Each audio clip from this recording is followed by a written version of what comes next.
The mule knew the road better than its rider, which was fortunate, for the restorer's mind wandered far from the dusty path that wound through the olive groves of Andalusia. September's heat had broken at last, leaving the air thick with the scent of turned earth and crushed herbs where other travelers had passed. Our craftsman, let us not burden him with a name, for he could be any of a dozen such men who plied their trade across southern Spain in those years, shifted the leather satchel containing his most delicate tools, and permitted himself a small smile. 4 days' journey from Granada, and his back already ached like an old man's, though he had seen only 42 summers. Strange how a man's body keeps such precise accounting of his years, he mused, while his mind still felt startled each morning to find gray threading through his beard. The commission letter, folded carefully in his vest pocket, promised good payment for the restoration of a chapel window at Casa de los Cerezos. Most urgent, the steward had written in his cramped hand. The matter concerns a miraculous manifestation requiring discretion and skill. Miraculous manifestations, in the restorer's experience, usually meant water damage or settling foundations, but the wealthy preferred their mysteries dressed in finer clothes. The Spain he traveled through that September of 1864 bore fresh scars from the spring's upheavals. In the tavern where he'd stopped the previous night, men still whispered about the students shot in Madrid's Puerta del Sol on the night of San Daniel. 10 dead, one farmer had insisted. No, 7, another corrected, though neither had been closer to Madrid than Jaén. The restorer had kept his opinions to himself, concentrating on his bowl of gazpacho and hard bread. A craftsman learned early that politics, like badly mixed putty, could seal a man's prospects shut. His father had taught him that lesson, along with the secret of reading stress patterns in glass and the proper temperature for softening lead came. "Glass remembers everything," the old man used to say in their workshop in Granada's Albayacin quarter. "Every blow, every heating, every cooling. It holds these memories in its structure. Treat it with respect, and it will tell you its stories." The restorer had been 8 years old then, sweeping glass shards and mixing putty, believing his father spoke metaphorically. 34 years later, he knew better. Glass did remember, in its molecular arrangement, in its points of weakness and strength, as did men, though they were generally less honest about their fractures. The road climbed a low hill, and suddenly the estate spread before him like a page from an illuminated manuscript. Casa de los Cerezos nestled in a valley between 2 ridges, its white walls blazing in the afternoon sun. The main house sprawled in the Moorish style, built around what he could glimpse of interior courtyards. To the west, orderly rows of olive trees marched up the hillsides, their silver-green leaves shimmering. The chapel stood apart, its bell tower rising above a cluster of outbuildings, Gothic stonework incongruous among the Arabic arches and tiles. Curious how the wealthy always built their holiness slightly separate from their daily lives, as if piety required its own architecture. The restorer had worked on enough estate chapels to recognize the type. Built during the Reconquista's fervor, expanded during the wealth of the Americas' gold, neglected during the French invasion, and now suddenly important again as mortality crept closer to the current generation of owners. A young boy ran out to meet him as he approached the main gate, taking the mule's bridle with practiced efficiency. "You're the glass man from Granada?" the child asked, eyes bright with curiosity. The restorer nodded, and the boy's face split into a grin. "They've been expecting you for 2 days. The steward's been pacing like a cat before a storm. The steward, Don Alberto, proved to be a thin man of perhaps 60 years, with the careful movements of someone who has served in great houses all his life. He barely glanced at the letter of introduction before launching into rapid instructions. You'll lodge in the old overseer's house near the chapel.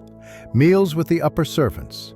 The workshop has been prepared in the empty stable. Good light, they tell me, though I wouldn't know about such things. He paused, seeming to weigh his next words. Don Felipe will want to meet you tomorrow. He is most concerned about the window. The miraculous manifestation, the restorer ventured, allowing only the slightest irony to color his tone. Don Alberto's face tightened. You'll see for yourself tomorrow. The angel of sorrow has wept blood 3 times this summer. Don Felipe takes it as a sign. The steward's expression suggested he had his own thoughts about signs and portents, but a lifetime of service had taught him to keep such thoughts leashed. The overseer's house proved comfortable enough, a single room with a bed, table, and most importantly, a window facing east for morning light. As the restorer unpacked his tools, laying them out in their customary order, he wondered what story this window would tell him. Every commission began the same way, someone else's mystery becoming his puzzle to solve, their miracle becoming his craft to understand. Morning came wrapped in mist that clung to the valley like cobwebs to old furniture. The restorer woke before the bells, a habit formed over decades of needing good light for close work. Through his window, he watched the estate stirring to life. Servants carrying water from the well, smoke beginning to curl from the kitchen chimneys, a gardener already bent over the rose bushes that bordered the chapel approach. Don Felipe de Montemayor received him in the chapel itself, an unusual choice that spoke volumes about the old man's preoccupations. At 71, the patriarch moved with the careful dignity of someone who refuses to acknowledge his body's betrayals. His face, aristocratic and gaunt, bore the kind of deep lines that come from squinting at ledgers and worrying about salvation in equal measure. "You come highly recommended," he said without preamble, his Castilian accent pure as mountain water. "The Bishop of Granada himself mentioned your work on the cathedral's rose window." The restorer inclined his head slightly, enough to show respect, not enough to seem servile. Behind Don Felipe stood 2 other figures, a younger woman in mourning purple who must be the second wife, Doña Isabel, and a middle-aged man whose resemblance to Don Felipe marked him as the son, Carlos. The woman watched with intelligent eyes that seemed to catalog everything, while Carlos wore the expression of someone who had better uses for his mourning. "This window," Don Felipe continued, gesturing toward the eastern wall, "has been in my family for 341 years, commissioned by my ancestor, Don Diego de Montemayor, after his return from the Italian wars." The morning sun had climbed just high enough to strike the glass, and the restorer felt his breath catch despite himself. It was magnificent work, 5 lancet panels rising to a height of 20 feet, depicting the Passion of Christ. The central panel showed the crucifixion, flanked by scenes of the agony in the garden and the descent from the cross. But it was the 2 outer panels that drew the eye. Twin angels, one rejoicing at the resurrection, the other weeping at Christ's suffering. "The angel of sorrow," Don Felipe said, following his gaze. "For 3 centuries, she has watched over our family. And now," his voice trembled slightly, "now she weeps blood." Carlos made a small sound of impatience. "Father, perhaps we should let the craftsmen examine. It happened first on the feast of San Juan." Don Felipe interrupted, his eyes never leaving the window, a single red tear running down her alabaster cheek. The servants saw it first, then again in July during the drought, and once more last month, the day news came of the troubles in Madrid. He turned to face the restorer fully. What do you make of that? The restorer had learned long ago that the wealthy needed their mysteries approached obliquely, like wild horses. I make nothing of it yet, Signor. Glass speaks its own language. First, I must learn what it's trying to say. Doña Isabel spoke for the first time, her voice carrying a merchant's daughter's practicality, despite her elevated station. My husband believes it's a warning. The prior of San Isidoro suggests it might be a call to greater devotion. She paused delicately. Carlos thinks it's the heat affecting the lead. And what do you think, Signora? The restorer asked, genuinely curious. She smiled slightly. I think 34 years in my father's counting house taught me that most mysteries have mundane explanations. But I also know that what we believe shapes us more than what we know. Don Felipe's face darkened. This is not about belief, woman. I saw the tear myself, red as blood, rolling down her cheek like she grieved for our sins. He gripped his walking stick tighter. Father Bernardino says such manifestations have been documented. Windows in Toledo, statues in Sevilla. The restorer had heard these stories too, had even investigated some of them. Usually, they involved condensation, rust, or mineral deposits. But he kept this observation to himself, instead stepping closer to examine the window's lower portions. The lead was indeed showing its age, oxidized and slightly buckled in places. The glass itself seemed sound, though he'd need his ladder and tools for a proper inspection. I'll need several days just for the initial assessment, he said carefully. The lead work alone will require whatever time you need, Don Felipe interrupted. Whatever materials. But I want to know why she weeps. And I want it stopped. He paused, then added more quietly, or understood. If it is truly a divine sign, we must know what heaven demands of us. Carlos stepped forward. I'll have the servants assist with whatever you require. Though I should mention, we're approaching harvest time. Labor might be, I've brought my own assistant, the restorer said. He should arrive tomorrow. A good lad, trained properly. He didn't mention that Lorenzo talked too much and had an eye for pretty faces. The boy was skilled enough when he concentrated, and more importantly, the restorer trusted him not to spread tales that might disturb the household's peace. As the family departed, leaving him alone with the window, the restorer allowed himself a moment of pure professional appreciation. The glasswork truly was exceptional.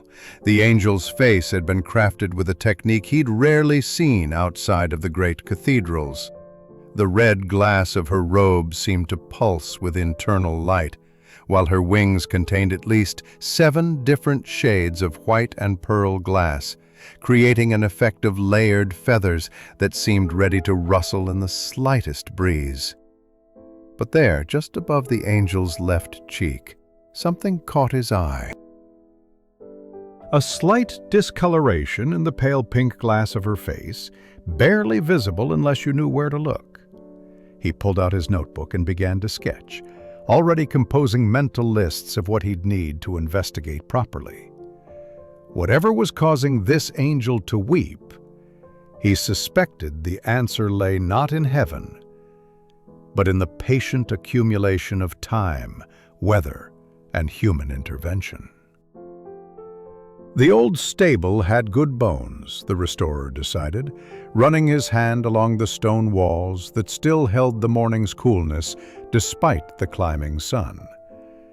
Someone had cleared out the stalls and swept the floors clean, leaving only the lingering smell of hay and leather to mark its former purpose. The high windows faced north, providing steady light without direct sun. Someone who understood craftsmanship had chosen this space. Lorenzo arrived just as the restorer finished arranging his workbenches, the boy leading a donkey loaded with their heavier tools and supplies. At 19, the apprentice possessed that particular combination of energy and distraction that marked young men everywhere, though his hands, when working with glass, showed surprising delicacy. "You should see the kitchen maids," he announced by way of greeting. "One of them has eyes like—" He stopped, noticing his master's expression. "I've brought everything from the list, even managed to get that special flux from the merchant in Cordoba."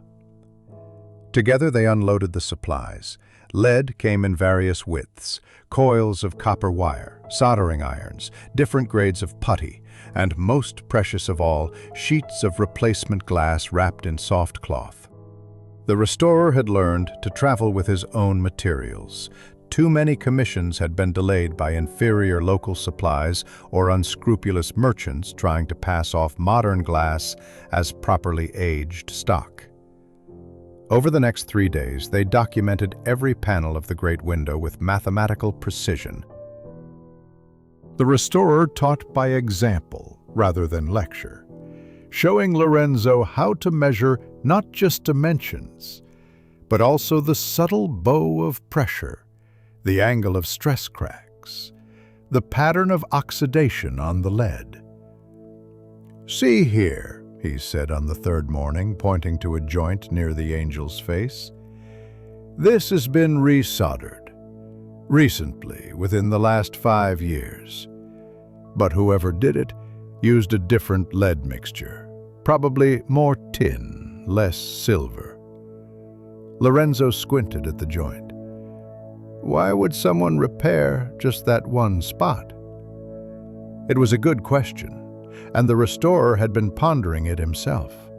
The repair was skillfully done, almost invisible from ground level, but unnecessary from a structural standpoint. The surrounding joints showed normal wear, but no sign of failure. Someone had opened this section of window deliberately, then carefully closed it again. That evening, they were invited to dine with the upper servants, a privilege that placed them above the field workers, but below the family's table. The hierarchy of a great house revealed itself in these meal arrangements, as precise as the lead lines in a window. The restorer found himself seated between the estate's steward and the head gardener, while Lorenzo had somehow maneuvered himself next to a dark-eyed kitchen maid who laughed at his jokes with more charity than they deserved. "Been many changes since the young master returned from Madrid," the gardener mentioned, carefully neutral in tone. Carlos de Montemayor had apparently spent several years in the capital, returning only when his father's health began to fail. "Full of ideas about modernization. Wants to tear out the old olive trees, plant the new Italian varieties that give more oil," the steward sniffed. "Don Felipe would never permit it." "Those trees were planted by his grandfather. Don Felipe won't live forever," someone murmured, then fell silent as if surprised by their own boldness. Later, the restorer walked the chapel perimeter in the cooling dusk, studying the building's bones.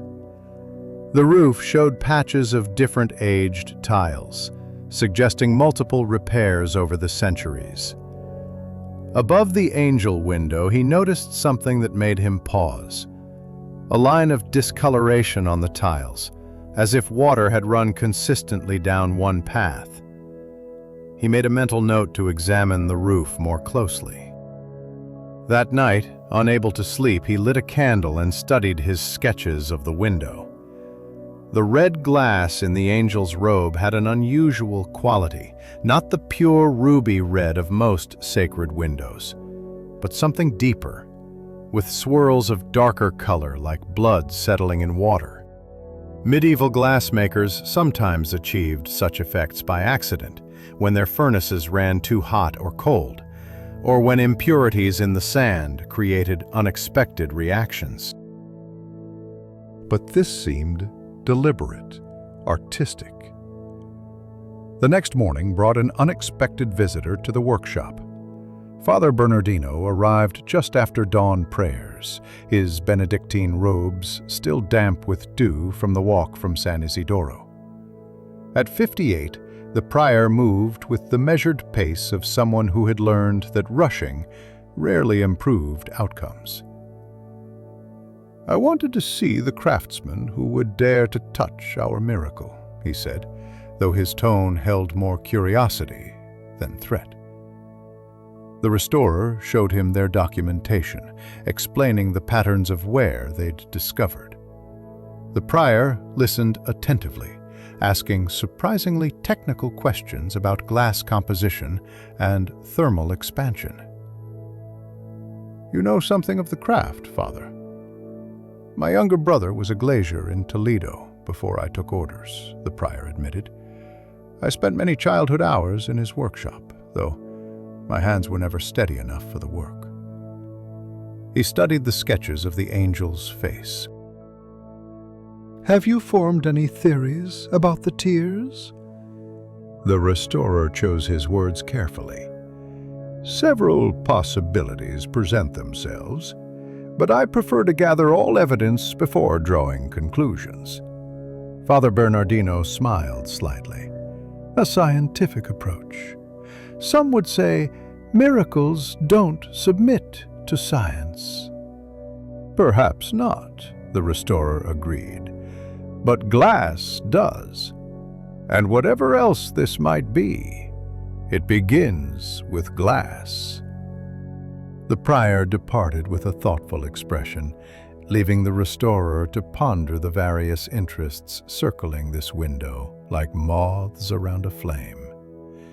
Don Felipe sought divine meaning. Carlos wanted rational explanation. Doña Isabel desired peace in her household. And Father Bernardino, what did the prior want?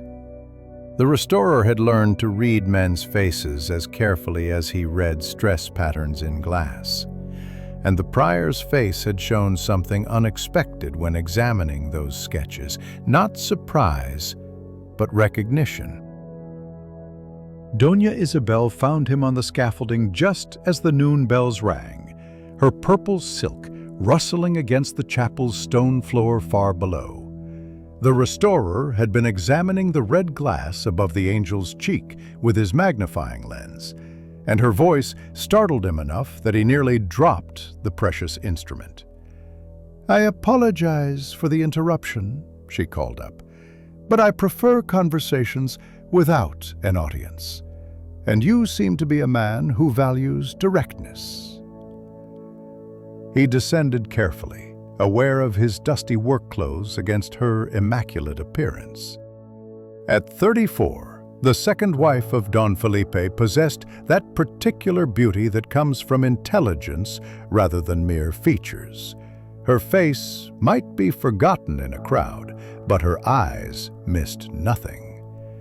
She had brought a basket, of all things, covered with a white cloth that released the aroma of fresh bread and cheese. "The servants tell me you often forget to eat when absorbed in your work," she said, setting the basket on a bench. "My father was the same way with his ledgers. Mother would send me to his counting house with meals, afraid he'd waste away over his calculations." She paused, studying the window that towered above them. "He was Don Manuel Herrera. Perhaps you knew of him. He supplied glass to half the churches in Andalusia before his death." The restorer did indeed know the name. Herrera had been respected for fair dealing, though some whispered he'd been too sympathetic to liberal ideas, supporting the Constitution of Cadiz longer than was prudent. "Your father had an excellent reputation." "He had excellent glass, which amounts to the same thing in trade." She unwrapped the bread, tearing it into portions with practical efficiency. "He also taught me to recognize quality and fraud in equal measure. Tell me, master craftsman, "What do you make of my husband's miracle?" The directness of the question didn't surprise him. Merchants' daughters learned to cut through ceremony to reach substance. "I've found evidence of unusual wear patterns and recent repairs. The full truth requires more investigation." She nodded as if this confirmed something. "Carlos believes Father Bernardino has been encouraging Felipe's fears about divine judgment. My husband speaks increasingly of his legacy, both spiritual and temporal." She offered him cheese, which he accepted gratefully. "You should know that Felipe has been considering willing the estate to the monastery, as an act of penance for unnamed sins of his youth." The restorer kept his expression neutral, though this information explained much about the tensions he'd observed. "And Carlos's position as heir?" "Would evaporate like morning dew." "Oh, he'd receive something. Spanish law ensures that much. But the bulk of the estate, the lands that have been in the Montemayor family for 4 centuries? She trailed off, gazing at the angel's sorrowful face. "Carlos has debts from his time in Madrid." "Without the full inheritance, he'll be ruined."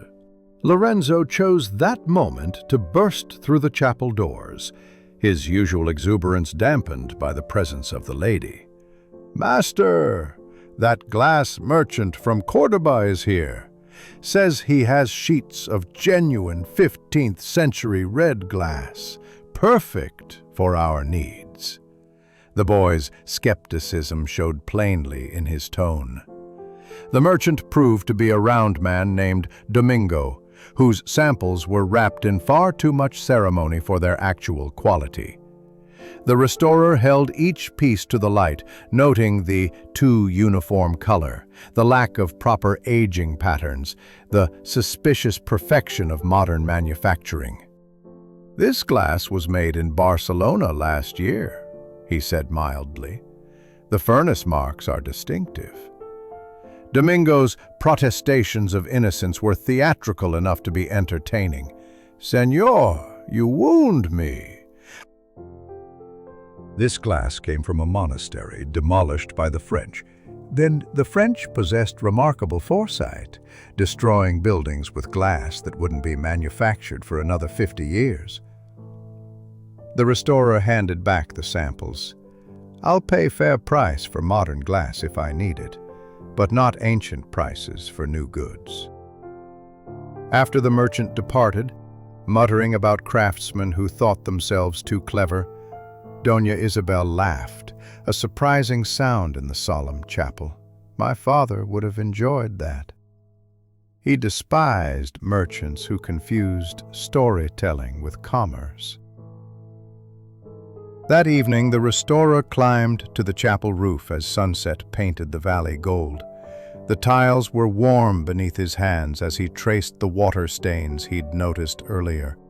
They led to a spot directly above the angel window, where several tiles had been carefully lifted and replaced.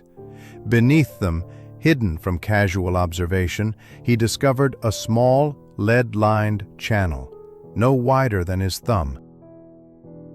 It ran from the roof's peak down to a point just above the window's frame.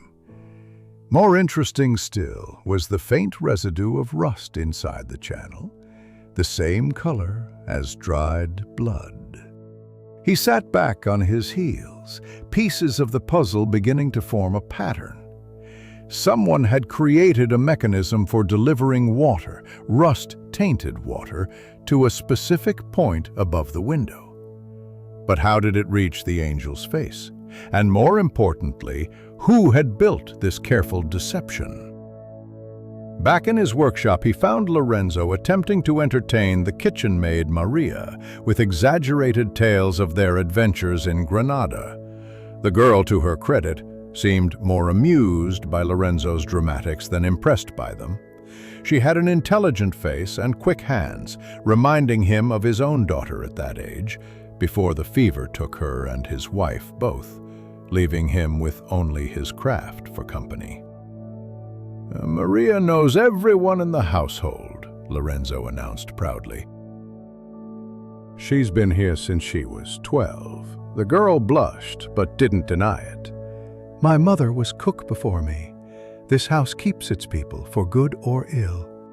She glanced at the restorer with surprising boldness. They say you're going to solve the mystery of the weeping angel. I'm going to repair the window, he corrected gently. Mysteries have a way of solving themselves when you pay attention to details. Maria's smile suggested she heard more in that statement than he'd intended to reveal. The 1st of October arrived with unseasonable rain that drummed against the workshop's roof and turned the estate's paths to mud. The restorer welcomed it.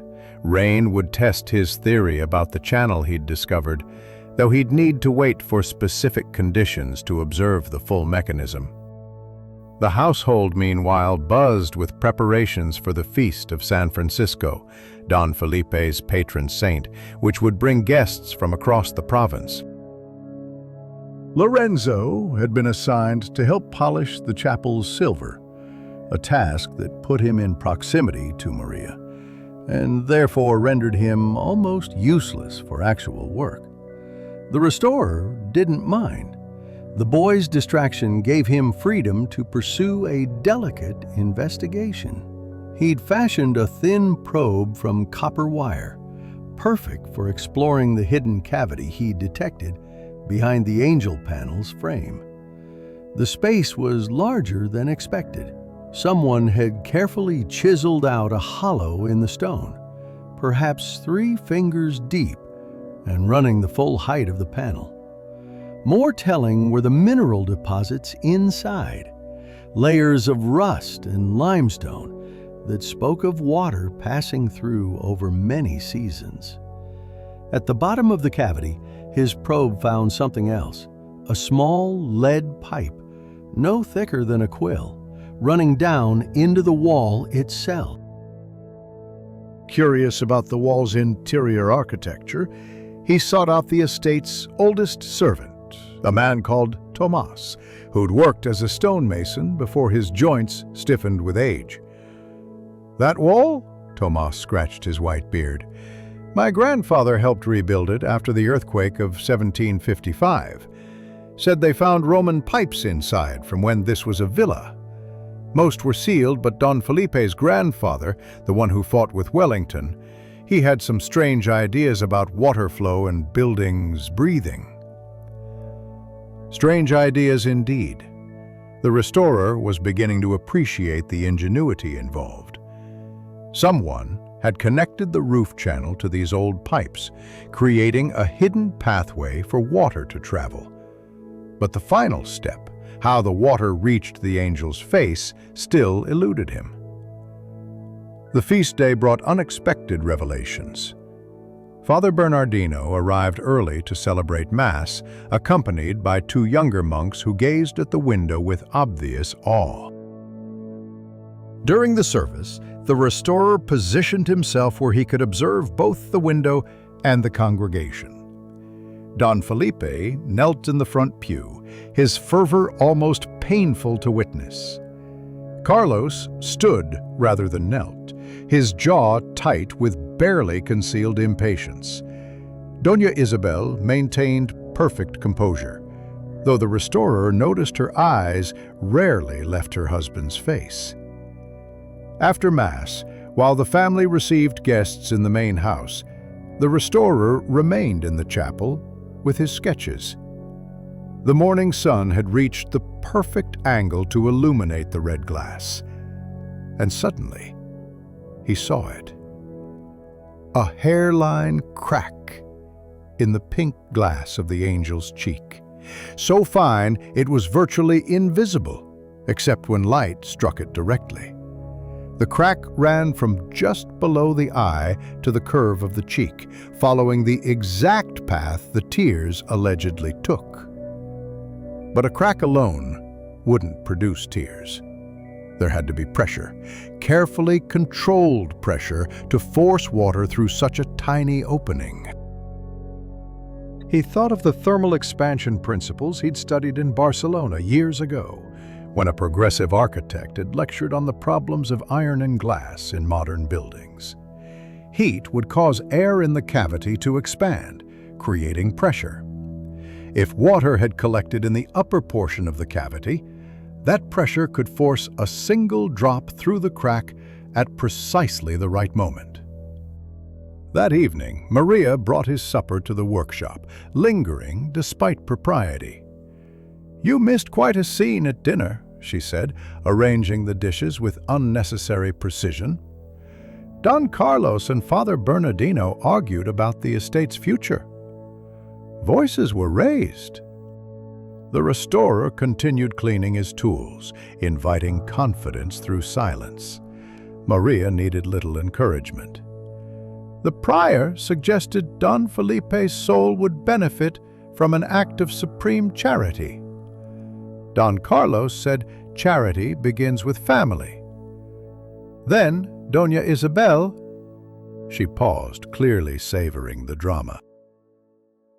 "Doña Isabel asked why the angel only wept when certain people were present to witness it." A sharp observation from the merchant's daughter. "And what did others say to that?" "Don Felipe went white as chalk, said his wife's lack of faith would be her damnation.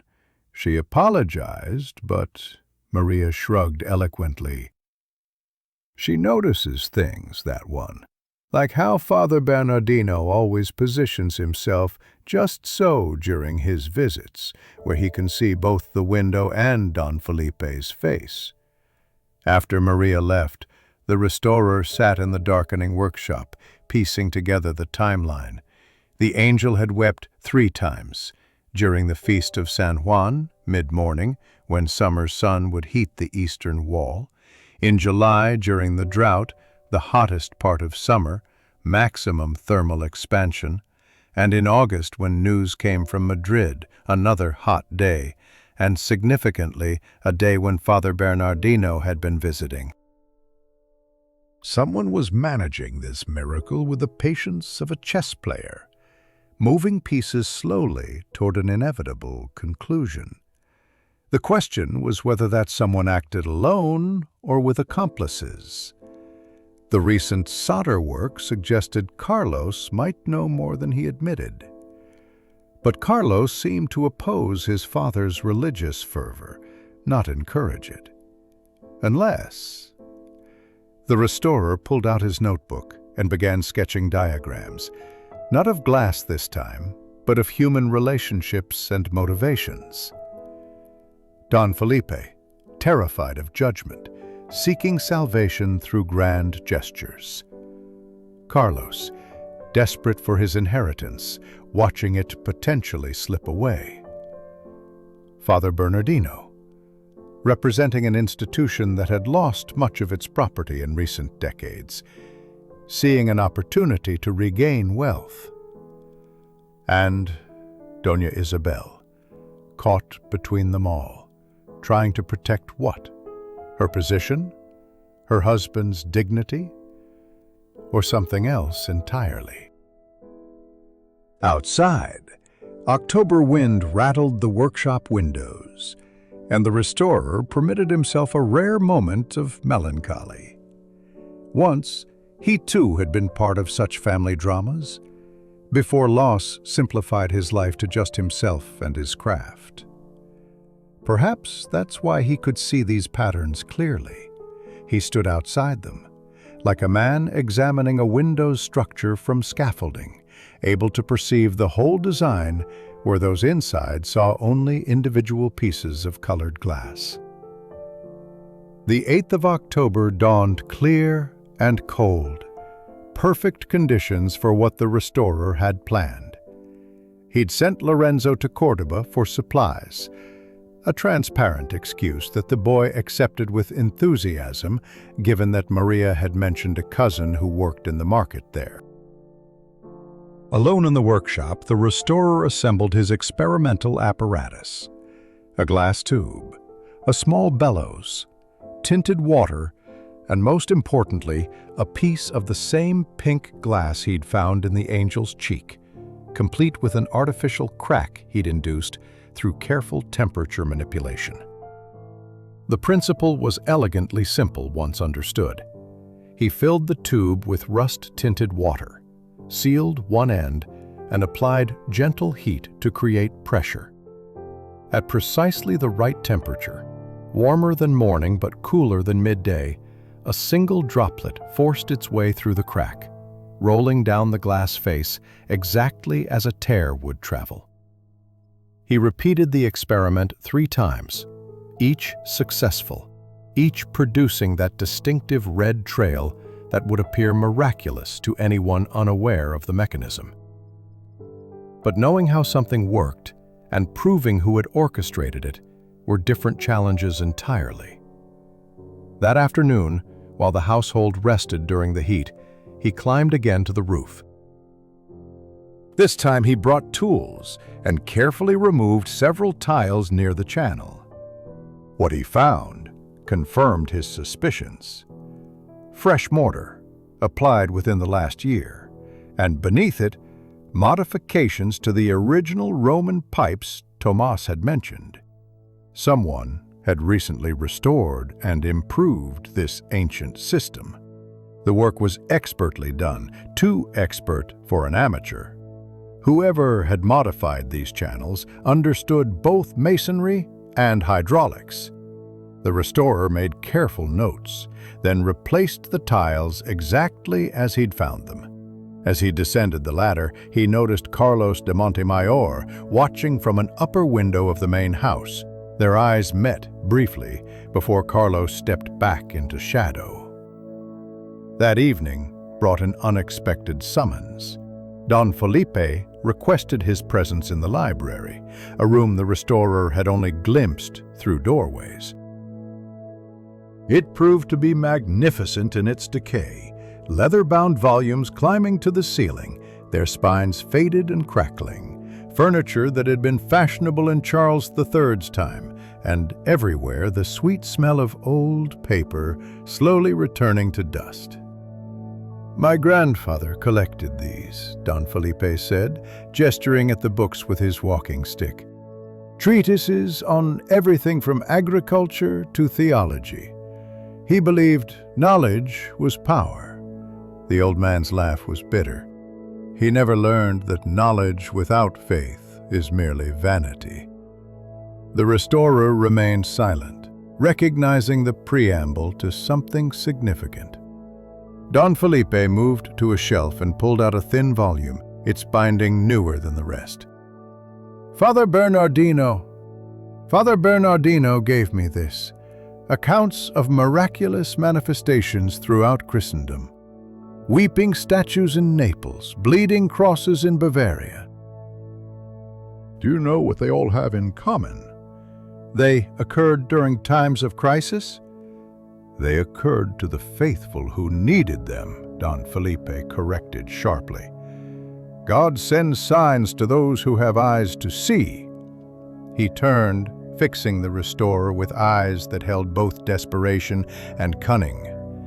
Tell me, craftsman, what have your investigations revealed about our angel? The restorer chose his words like selecting pieces of glass for a repair, each one examined for flaws. I found evidence of unusual wear patterns and water damage. The window has endured much over 3 centuries. But the tears, the blood. I'm still investigating all possibilities, Don Felipe. The old man's face darkened. Possibilities.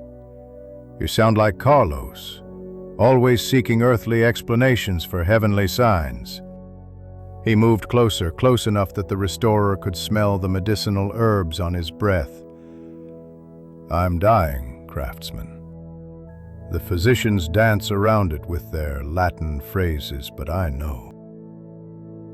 My heart stutters like a broken clock. I have perhaps months, maybe a year if God wills it. He gripped the restorer's arm with surprising strength. I need to know if heaven has marked my house for judgment or salvation. After the restorer extracted himself from the library, he found Doña Isabel waiting in the corridor, having clearly anticipated his route. "My husband grows more agitated each day," she said quietly. "His heart. The physicians have warned us about excessive excitement." She paused, studying his face. "I believe you've discovered something about the window, something that might either calm or catastrophically disturb him." "Truth has its own weight, Signora. Sometimes it's better to let it settle naturally." She smiled sadly. Spoken like someone who hasn't watched truth destroy what it was meant to save. My father trusted truth, spoke it freely about the need for reform, for constitution, for limits on royal power. The truth earned him surveillance, suspicion, and eventually a heart attack when the civil guards searched his warehouses for seditious materials they never found. Maria appeared at the corridor's end, clearly seeking someone. Seeing them, she curtsied hastily.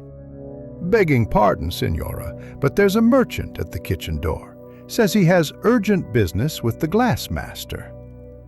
The merchant proved to be Domingo, the fraudulent glass seller from before, but his manner had changed entirely. Gone was the obsequious salesman. In his place stood a worried man. "I need to speak with you privately," he said, glancing nervously at the kitchen staff. "It concerns the chapel window and certain parties who have interest in it." In the privacy of the workshop, Domingo revealed his true purpose. "I was hired to provide specific materials 6 months ago. Red glass, yes, but also copper tubing, specialized solder, and rust powder from iron mines near Ronda." The patron paid well for discretion, but now, he wrinkled his hands. "I have daughters, Signor.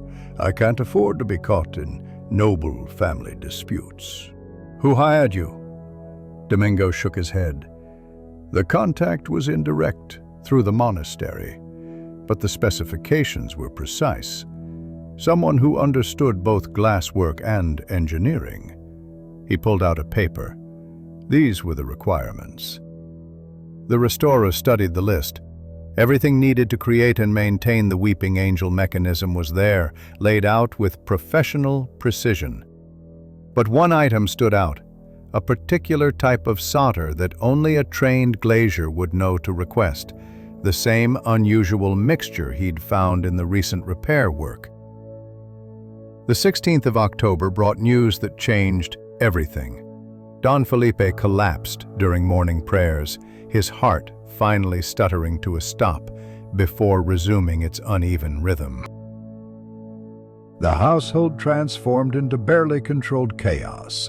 Servants running for the physician, Doña Isabel maintaining desperate calm, Carlos pacing the corridors like a caged wolf. The restorer kept to his workshop, but Lorenzo brought regular reports from Maria, who seemed to know every whispered word in the house.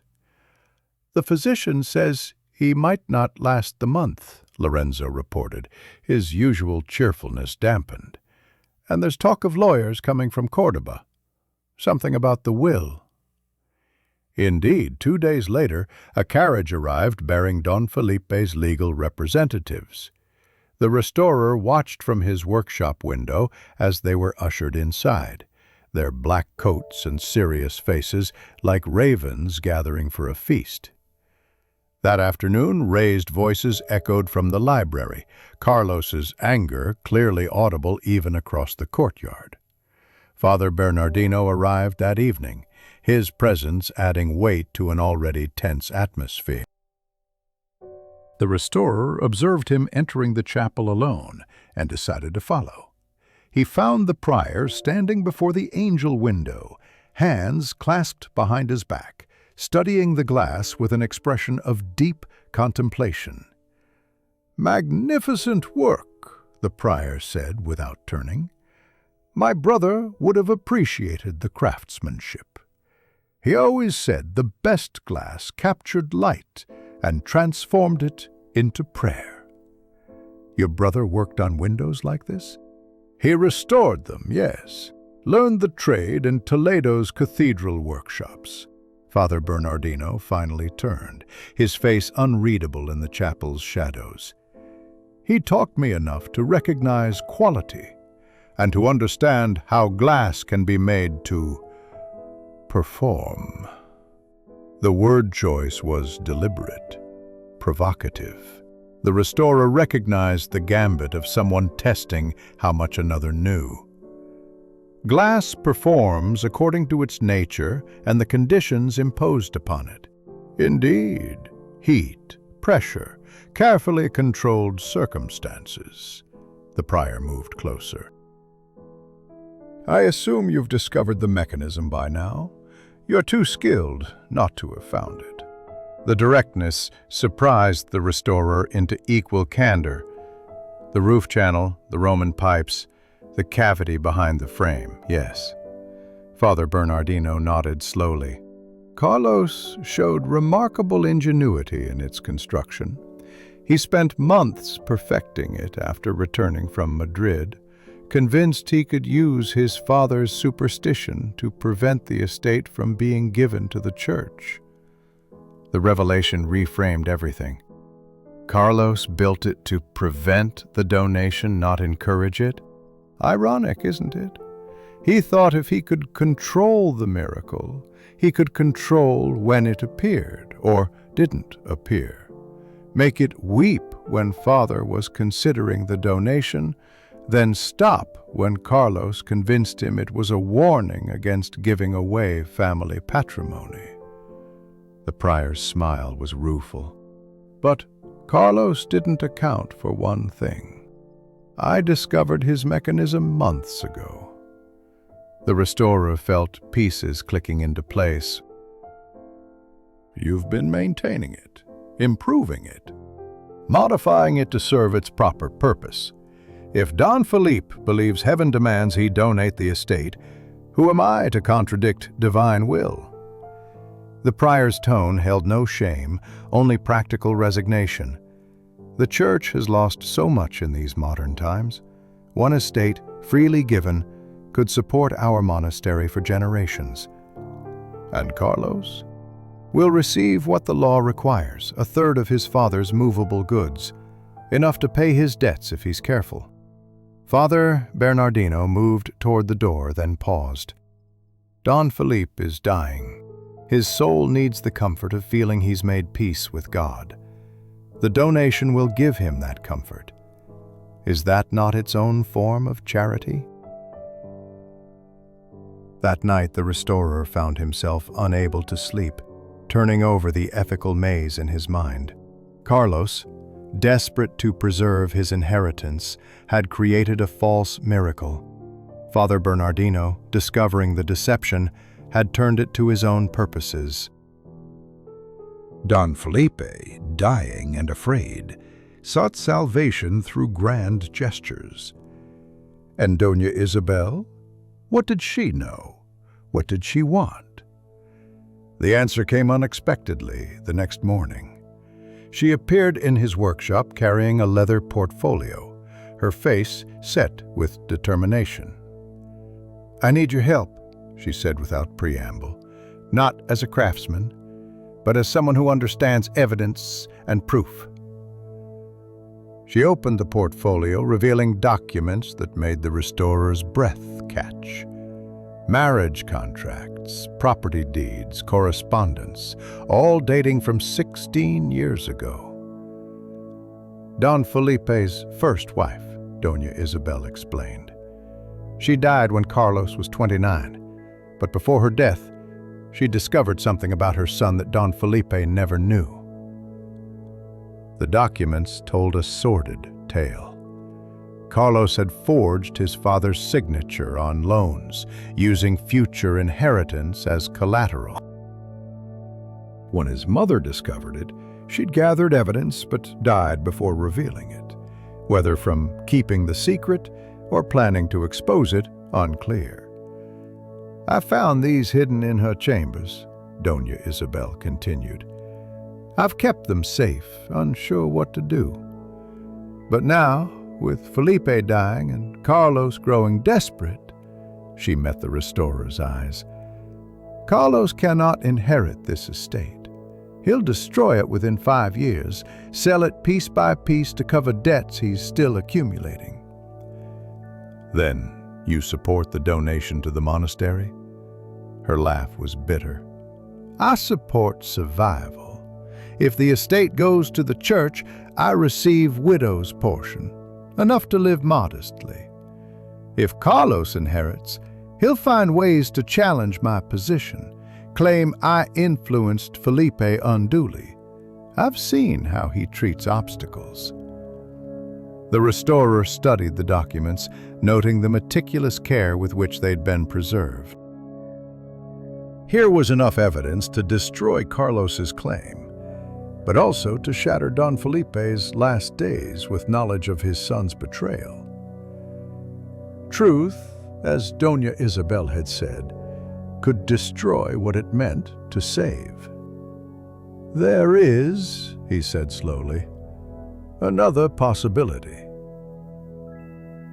The 23rd of October arrived with unseasonable warmth that seemed to press against the windows like unwelcome guests.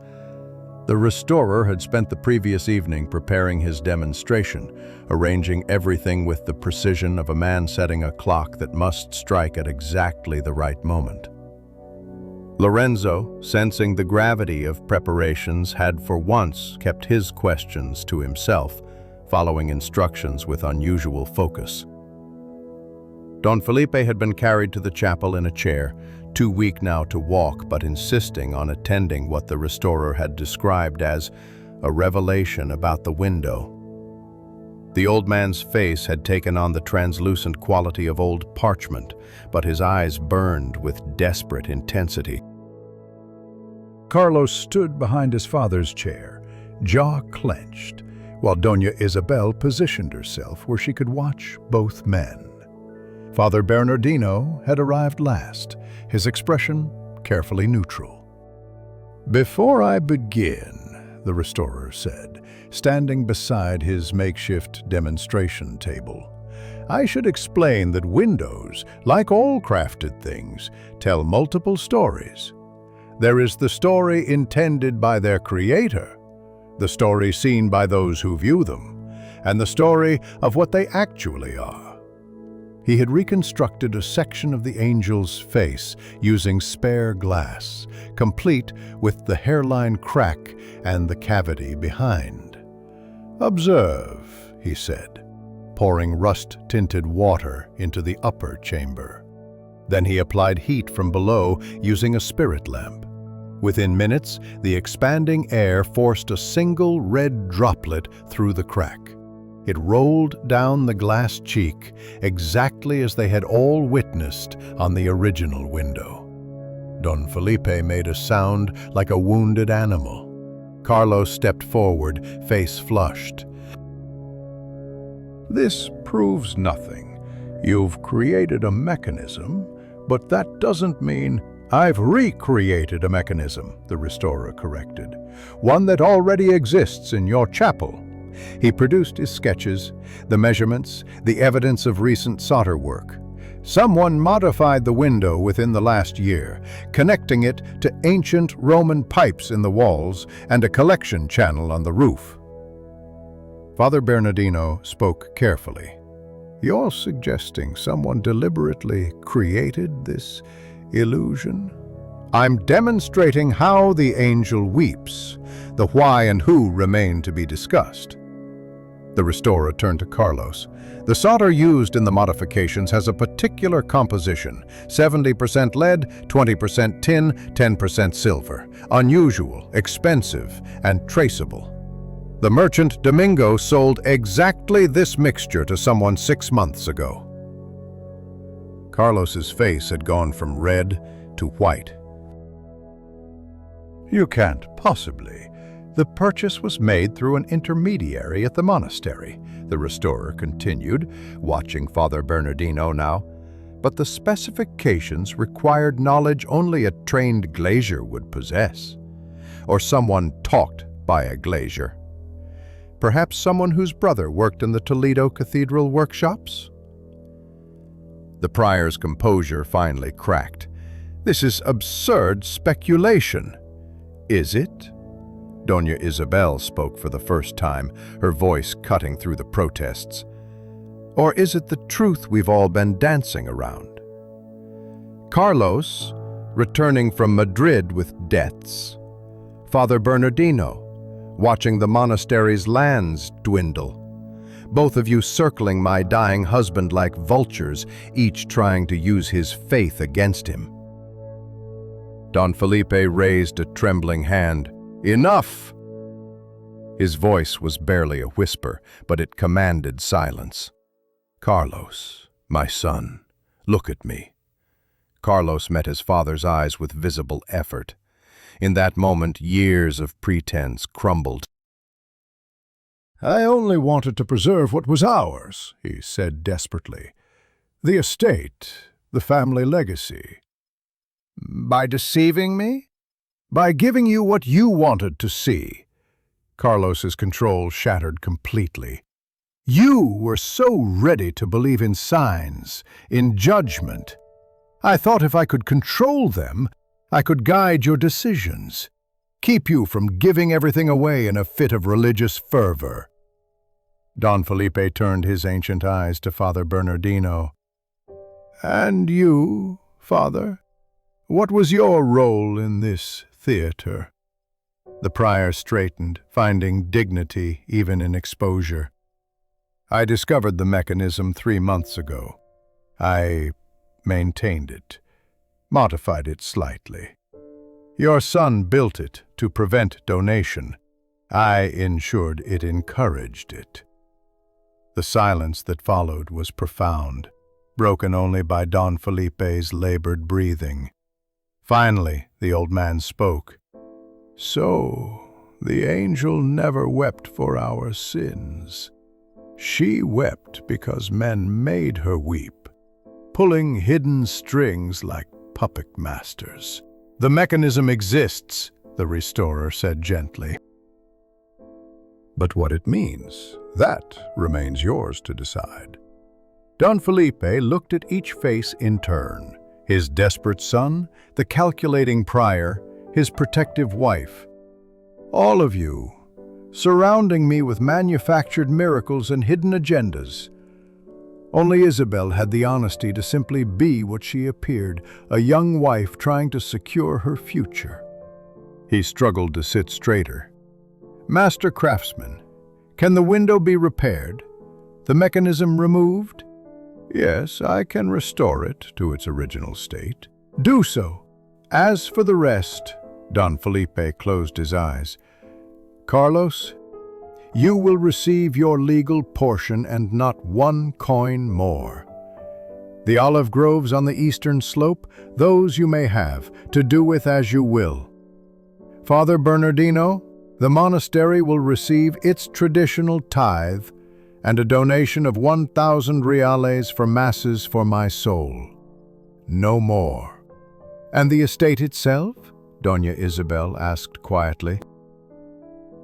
Will remain in the family, under your management, until you remarry or choose to pass it on. He opened his eyes, fixing them on his wife. You at least never pretended the angel wept for any reason but rust and rainwater. Later, as the restorer supervised the careful removal of the hidden mechanisms, Lorenzo couldn't contain his amazement. How did you know who did what? The restorer aligned a piece of lead Compton with practiced precision. Glass remembers everything, every stress, every heat, every hand that touched it. People are the same. Carlos's desperation, the prior's ambition, Doña Isabel's pragmatism, they all left marks, like fingerprints on newly fired glass. But you could have revealed it differently, less dramatically. Sometimes, the restorer said, thinking of the dying man who needed truth more than comfort, the kindest thing is to let all illusions shatter at once. That way, Whatever remains, however modest, is at least genuine. Through the workshop window, he could see Doña Isabel walking in the garden with Don Felipe, who leaned heavily on her arm but walked on his own feet. Carlos had departed for the olive groves immediately after the confrontation, perhaps to assess what could be salvaged from his diminished inheritance. Father Bernardino had returned to his monastery, dignity intact, but ambitions curtailed. The 31st of October came dressed in fog that rolled through the valley like smoke from some distant fire. The restorer had worked through the night, knowing this would be his last full day at Casa de los Cerezos. The window stood nearly complete, its angel face restored to pristine beauty, free now of the hidden channels and mechanisms that had made her weep false tears. Only the final blessing remained, scheduled for tomorrow's All Saints' Day Mass. Lorenzo had been unusually quiet all morning, and the restorer knew the boy wrestled with his own dilemma. Maria had confided her pregnancy 3 days ago, and Lorenzo, caught between honor and panic, had sought his master's counsel. "She's beneath my station," the boy had said, then immediately flushed with shame at his own words. The restorer had simply asked, "According to whom?" and left the boy to ponder that question. Don Felipe arrived in the chapel at noon, walking slowly but unassisted, his determination overcoming his body's weakness. "I wanted to see it one more time, in daylight," he said, gazing up at the restored window. The October sun struck the glass at an angle that made the angel's face seem to glow with inner light. "She looks peaceful, as she did when I was a child." The restorer continued polishing the protective grille he'd crafted to prevent future damage. "Your grandfather must have loved this window to commission such protection originally. He claimed it saved his life once." Don Felipe settled onto a bench with obvious relief. "During the Peninsular War, he hid in this chapel when French cavalry raided the estate. They entered, saw the angel, and their captain, a man from Provence apparently, crossed himself and ordered his men not to desecrate the space. Grandfather always said the angel had worked a miracle." "Perhaps she did. Beauty sometimes stays the hand of violence." Don Felipe was quiet for a moment. "I've been thinking about miracles, about the difference between what we need to see and what actually is." He pulled out a folded paper. "This came this morning from Father Bernardino, an apology, and surprisingly, a confession." The restorer took the letter, reading the prior's careful script. Father Bernardino admitted not just to maintaining Carlos's mechanism, but to something more. He had been the one to tell Carlos about the Roman pipes in the first place, during a conversation about the monastery's own ancient waterworks. The knowledge had planted the seed of the entire deception. "He offers to resign his position," Don Felipe continued. "Asks my forgiveness. Will you grant it?" "I already have. We're all of us sinners, Master Craftsman. Some of us sin through action, others through allowing ourselves to be deceived." He struggled to his feet. "Come, there's something else I want to show you." They walked slowly to a small room adjacent to the chapel, one the restorer had never entered. Inside, paintings covered every wall, portraits spanning 3 centuries of Montemayor faces. Don Felipe pointed to a recent addition.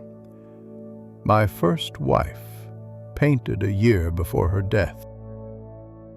"And there," he indicated an empty space, "where my own portrait will hang when the time comes.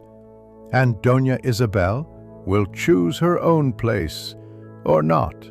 This room belongs to the past. She represents the future, whatever form it takes." He moved to a window overlooking the estate. "Carlos came to see me yesterday.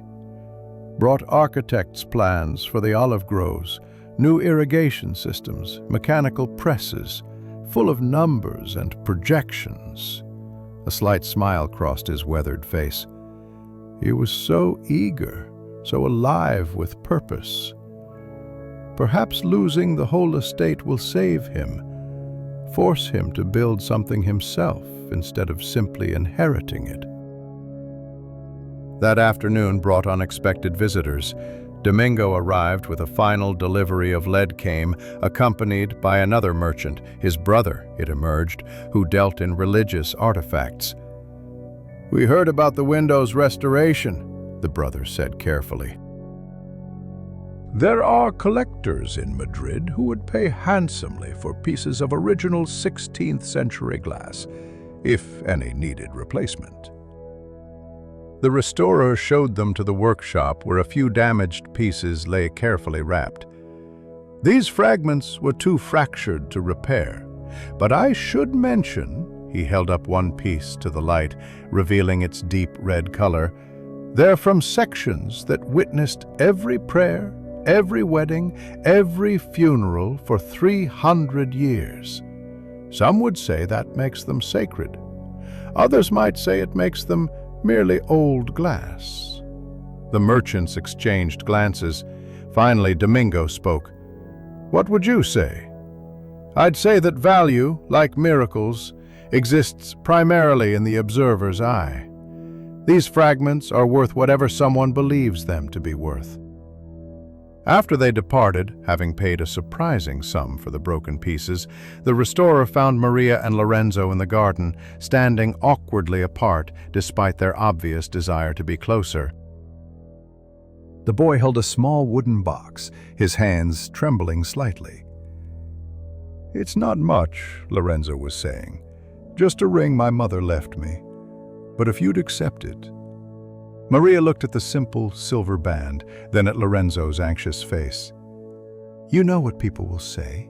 A craftsman and a servant? Let them say it," Lorenzo interrupted with sudden passion. "The master says society's rules are like leading and glass. They hold things together, but they can be reshaped when necessary." The restorer smiled to himself and turned away, giving them privacy. Near the chapel, he encountered Doña Isabel supervising preparations for tomorrow's feast. She had traded her mourning purple for dark blue, a subtle but significant change. "The window is magnificent," she said. "Don Felipe spent an hour there this morning, just sitting and looking. The most peace I've seen in his face for months." Truth, even difficult truth, sometimes brings peace. Or at least ends the exhaustion of maintaining illusions. She watched servants arranging tables in the courtyard. "Will you stay for tomorrow's celebration?" "My work is complete. I prefer to leave when a job is finished." She nodded, understanding. "Like my father. He always said prolonged farewells were like repainting completed work, unnecessary and likely to spoil what was already good." As evening fell, the restorer made his final inspection of the window. Every piece of glass sat secure in its new leading, every joint properly sealed, every support beam reinforced. The angel's face, freed from its artificial tears, seemed to hold an expression of gentle wisdom, as if she had always known the truth would eventually emerge. The 15th of November found the restorer back in his Granada workshop, the familiar smells of lead and flux greeting him like old friends. 2 weeks had passed since he'd departed Casa de los Cerezos in the pre-dawn darkness, avoiding the elaborate farewells that would have accompanied a formal leave-taking. The payment had been generous. Don Felipe had insisted on adding a bonus for revealing truth as skillfully as you repair glass, enough to keep the workshop running through winter without taking on rush jobs for impatient clients. Lorenzo had remained behind for 3 more days, ostensibly to court Maria properly, but really to arrange their modest wedding in the estate's chapel. The boy had returned to Granada transformed, carrying himself with the quiet dignity of a man who had found his place in the world's uncertain geometry. He worked now with newfound concentration, as if preparing for the responsibilities that would come with a wife and, soon enough, a child. The letter arrived on a Tuesday afternoon, delivered by a merchant traveling from Córdoba. Doña Isabel's handwriting was as precise as her thoughts, each line revealing news with economical grace. Don Felipe had died peacefully on the feast of San Martin, his last words expressing gratitude for finally seeing clearly. The funeral had been simple by aristocratic standards. He had insisted on it, saying he wanted to meet his maker without excessive ceremony. Carlos had surprised everyone by returning for the funeral with a young woman, the daughter of an olive oil merchant from Jaén. A practical match, Doña Isabel wrote, but seemingly a happy one. She brings a dowry of modern pressing equipment and the promise of her father's distribution contracts. Carlos speaks now of making the eastern groves the most productive in Andalusia, as if poverty has given him the purpose that wealth never could. Father Bernardino had indeed resigned as prior, taking a position as a simple monk in a monastery near Burgos. His replacement, a younger man from Madrid, had graciously declined any claim on the estate beyond the promised donation, preferring to focus on what he called the spiritual rather than temporal welfare of his flock. The restorer set down the letter and returned to his current work, a small rose window for a merchant's private chapel. The glass was new, lacking the deep character of ancient pieces, but he found satisfaction in knowing that someday, centuries hence, another craftsman would study these pieces and read the story of their creation in their molecular structure. Every piece of glass began unmarked, after all, accumulating its history through time and circumstance. A knock interrupted his musings. A well-dressed stranger stood at the workshop door, bearing the unmistakable manner of old nobility, despite his modest clothes. "You are the master who restored the window at Casa de los Cerezos?" The restorer acknowledged that he was. "I am Don Manuel de Tavera. My family has a chapel near Malaga, with windows that date from the 14th century. Recently, one has begun to show a peculiar phenomenon. It appears to bleed during certain dawn masses." The man's expression suggested he already suspected the earthly nature of this miracle. "I would like someone to investigate with both discretion and honesty." The restorer considered. Winter was coming, and Malaga's climate would be kinder than Granada's mountain cold. Moreover, he sensed in this Don Manuel a man who wanted truth rather than comfortable deception. "I would need to bring my assistant. He's recently married and reluctant to travel far from his wife." The young man could bring his bride. "We have comfortable quarters for craftsmen's families." Don Manuel paused. "I should mention, my mother is convinced the bleeding is a sign that she should establish a convent. My brother, who stands to inherit, has other opinions." It's a delicate situation. Another family, another mystery, another window holding secrets in its glassy heart. The restorer found himself smiling slightly. "They usually are. When would you need me to begin?" After Don Manuel departed with plans to send a cart for equipment the following week, the restorer returned to his rose window. The afternoon light struck the red glass he was setting, reminding him of the angel's false tears. He thought of Don Felipe, dying with the peace of understanding, and Carlos, finding in diminished circumstances the purpose that privilege had denied him. Of Doña Isabel, managing an estate with quiet efficiency, and Father Bernardino, perhaps finding in simple monastic life the genuine faith that ambition had obscured. Every restoration revealed multiple truths about the glass, about the craftsmen who had created and maintained it, and about the people who lived in its colored light.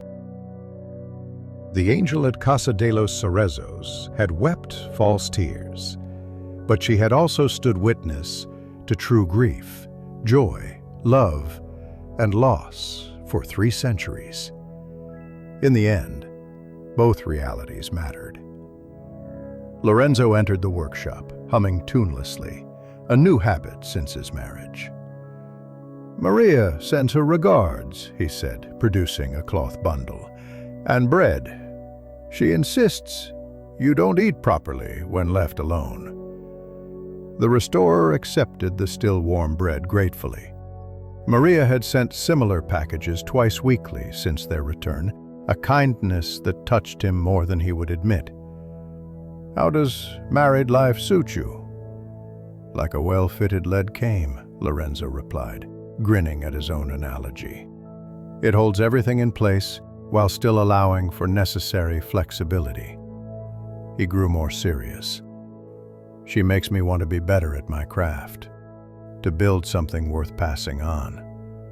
"That's the most any of us can hope for," the restorer said, returning to his work. "To leave behind something true and useful, whether it's restored glass or restored understanding."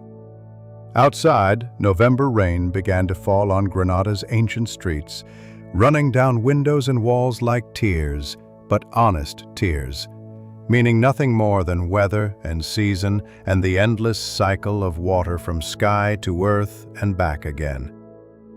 In his workshop, surrounded by the tools of his trade and the comfortable presence of his apprentice, the restorer felt that particular satisfaction that comes from work completed well, and new work waiting to begin. The angel of Casa de los Cerezos would never weep again, but somewhere in Malaga, another window bled its mysterious blood, waiting for someone to discover whether its wounds were sacred or merely chemical.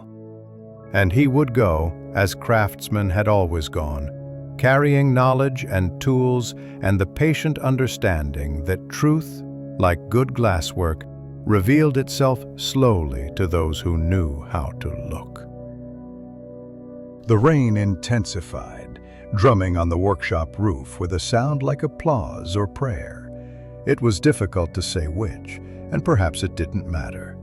Both, after all, were simply human responses to the vast mystery of existence, as fragile and necessary as glass windows that caught light and transformed it into something that could move the heart to wonder.